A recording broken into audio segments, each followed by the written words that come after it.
Kenyans, whether young or old, they're all asking, what is government doing right now to address the cost of living? You know, this cost of living, and you can maybe target it towards young people. Yes, the cost of living issue, from where I sit and from when I tap into the thoughts of the president, is that you cannot fix this issue with 100 days. Because this is a process that will continue even after a year, 2 years. It is in perpetuity. And as a president, he looks at it from this angle. Should I just patch holes to excite the masses, to see them buy flour at 100 shillings that is not even on the shelves? Mm-hmm. Or should I inspire a generation or an environment where this cost of living, it is gradually, you see, it's like wealth. You can't just wake up in the morning and you're a billionaire. Mm-hmm. You have to build the You have to build it slowly. Mm. It takes time to do that. Okay, what does that look? You know, it's because I keep going, you know, I was part of the campaign period, right? And part of my work was also to listen to what William Ruto was saying and what the Kenya Kwanza leaders were saying. And these are people who have been in government before, like President William Ruto has been in government since the 90s.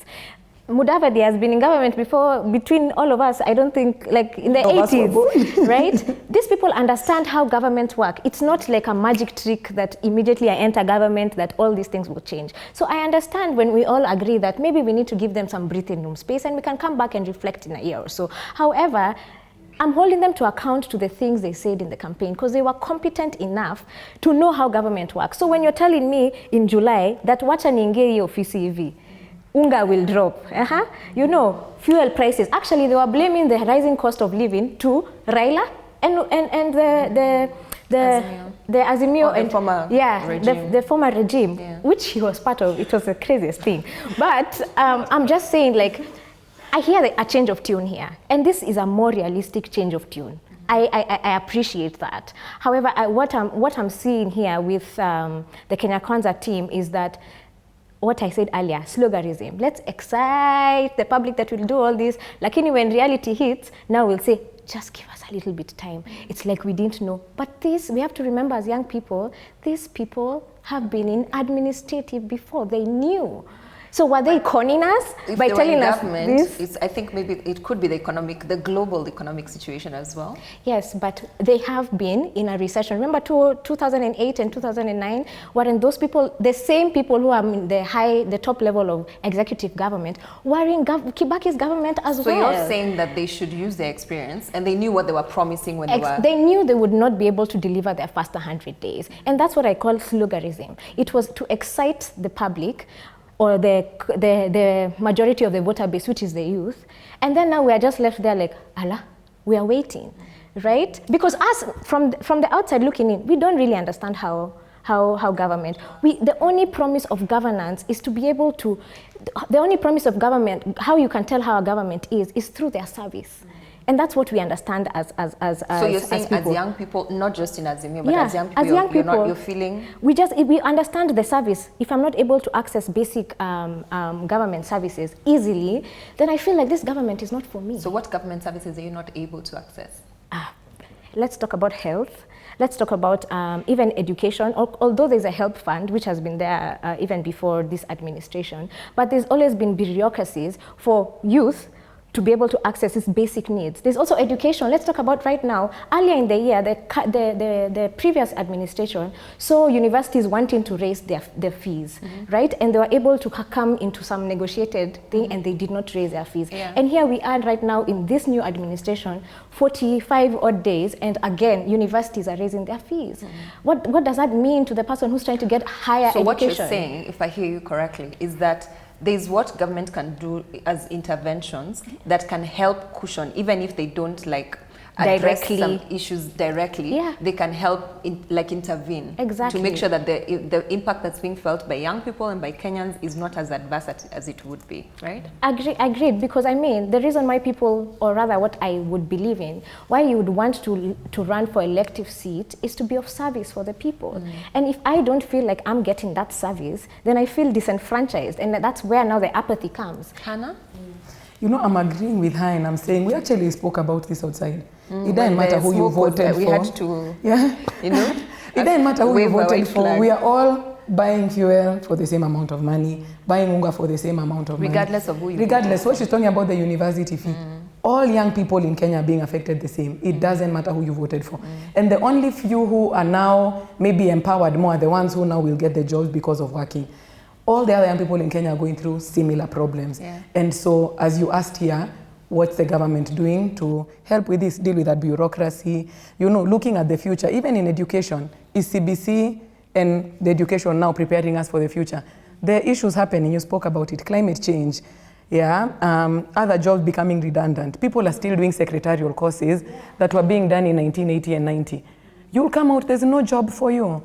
So you're creating like employment. In your mind you're agreeing with her.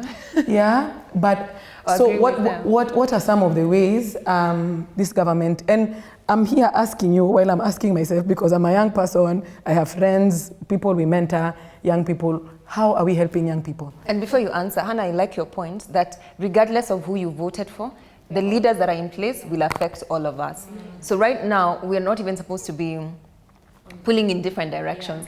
Even if you're criticizing, it's really just to hold accountable for the betterment of the country as opposed to tearing down. Because like we always say, when the canoe gets with the whole, get into the, we all sink. So over to you, Mr. Newton. My thoughts are this. When my sister talks about us having interventions, the president likes bringing you to the reality table first before he gives you the point. So this is my thought. You have a home, husband, wife, and children. And in this particular setup, you lose your job. So the income has been cut. You're living in a house where you're paying rent 50,000 or 100,000. You go take a loan of $1 million, Bob, because you qualify. You come, pay for rent for a whole year. Which youth are this you're talking about? Because that's not the masses. There's something I'm trying to drive at. Okay. He's painting a picture. You got me, yes. I'm painting a picture. So but is that for the hustlers? When you pay... You should be talking about hustlers, not 100,000. You see, that is in imagination. We can use even 5,000. But you've just said the president talks about reality. Yes, so let's talk about the reality of youth in Kenya. 5,000, yes. 5,000. Yes. So you go take a loan of, let's say, 20 or even 50,000. You come, you pay your rent for the next 1 year. No one does that. I'm just giving an example.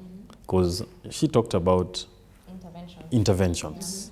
Because one thing in your mind, you're saying, I need to offer accommodation or shelter to my family. You've not thought about food, you've not thought about clothing, you've not thought about all these other things. But the moment you think about all these things, you will make your decisions differently. You'll say, instead of me putting these interventions, the best way to do is to feel the pain by downgrading my life to a particular level for a brief moment. It might be a year or so. You get me? And that is what the president is doing currently. If you look in the budget estimates, he was very categorical. He said, and he gave instruction, he said, from these budgets that you have made in June, I want 300 billion adjusted from this budget. And I want it. It's not a joke. The finance officers in all these parastatals are working day and night to find that money is available. Because this is a president who has seen there is a lot of expenditure that is happening in this government that is not necessary. And he wants to come and make this process smooth. It will be a bit painful. It will not be instant. But at the end of the day, we are going to have fruits. Will be good. Are we in agreement that that's actually a noble thing to do? It's a noble thing to do, but also a government is just as good as the people that sits around the president, right? So he cannot do it alone. William Ruto is brilliant, and I agree with that. The president is, I guess, the way he has now even said. I know. when I hear from Newton, and I hear his thinking, like him trying to interpret the president's thinking, I can see how he could get there. However, you know, the way a football team, you can't just be the striker alone. You know, you need your defenders. So are you saying he doesn't have the right team around him? I personally feel, and just judging from what we saw for the CS nominees, yes, we had very good, competent people sit in certain positions, but then we also saw rewardism. Like, he just rewarded some people who we felt like, you know, there are so many other competent people who could play in this role. And you know, one thing that I don't know whether we're not connecting the dots here when it comes to the youth is because sometimes most of us, like in our generation, some of us can decide, you know what, where am I even going ahead and getting this degree, going through this hell blown, you know, where I'm seeing this, maybe an artist who dropped out of school and was able to get something, you know, but then this person may not have half the talents this artist has. Right, but decides to drop out of school. And then we have also a CS who doesn't have the competence or even the papers that, you know, what are we showing our youth? So we're saying that our leaders need to be examples that young people can and he emulate. talks about mentorship, and mentorship is very key in politics and in leadership. Newton, that's a fair point. Yes, because even for you, let's even say the reason why you admire Justin Muturi, Honorable Justin Muturi, is because everyone knows that he's well educated, he's a lawyer, and he's good at what he does. He's been a speaker, so he's actually gone through the process. He's worked hard, he ran for presidency, he realized, okay, let me collaborate with this person. There's been a process to it. But these one-hit wonders that just show up, sometimes they do mislead young people, and that's why sometimes when young people try to get into politics, because they see this guy, he used to be a nobody, he became like a politician, he's riding a V8, that's what I want, you know? So we're not really creating good models. But I don't want to lose your point. You can comment later. I don't want to lose your point about the president having the right people around him. It's true, whether you're a president or a governor, the advisors around you actually determine a lot of things. And yes, the CS position is important because they're the policy advisors. Yes, they work with people, but ultimately they're the ones who come and say we should give diapers to everyone. I mean, to all the mothers who give birth, or they propose policies. Yeah, and Stella, let me also remind us here that when Mwai Kibaki the transition between President Moi to Mwai Kibaki, Kenya was also in such an economic state such as this, right? But one thing that we saw in the Kibaki government, if you see his first 5 years, we saw, you know, some transformation that we had never seen. Actually, majority of us where we sit, we are products of the gains that we got during the Mwai Kibaki government. And this is... That's when I agree. Yeah, and this was because Mwai Kibaki was able to get a team of people who understood how to do the job. He had brilliant and they advisors. did the job. And let me tell you, the generation like for us who grew under that, you know, the inspiration of, you know what, you actually admire the CSs. Yeah, exactly. And being a CS was a big deal. Exactly. And not even CS, even the actual advisors around the person, they make a big difference. I want to just disagree a little bit on that particular point. A politician is made by the advisors around them. Yes. And I'll refer back to the presidency of Kibaki. You're disagreeing with that point? Yes, to some extent, not in totality. Yeah. But if you look back in 2002 when Kibaki became president, Kibaki became president when he had already served in Moi's government as a finance minister. But the economy was doing bad then. True or false? True. Yes, in the Moi's era. But when Kibaki came in, he transformed things because he was the head. Yes, and advisors. Not really advisors. It all stops with the presidency. I agree. The person at the helm. I agree. Let us face it, Anne. Just allow me. I disagree. Let us just face it. I think they influence a significant aspect of the outcome, but the president cannot do it alone. But exactly. But he needs to show leadership. During the Moi era, Kibaki was a finance minister. That is a fact. He was a deputy president. That is a fact. But nothing ever happened. Because he was working under a dictator. Exactly. Also the type exactly. That is the point I'm trying to bring here. Newton, let me just challenge. Allow me just to just execute my point. And then, that is why I'm saying. That is why I'm saying, as much as we look at the advisors, the head matters. Yeah. I agree. And in this era and time, in this time as a country, we have a president who is straightforward thinking.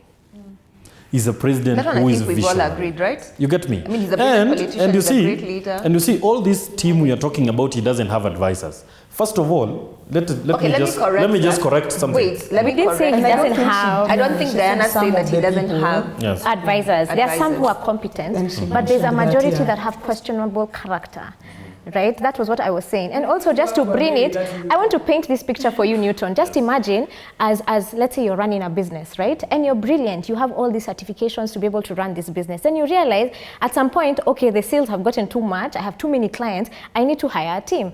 Then you go and just hire someone who's you don't know they don't have any papers. You hire them as an accountant, another one as marketing and stuff. And now, all of a sudden your sales start decreasing and you're wondering what kumbe the accountant is not good at his job.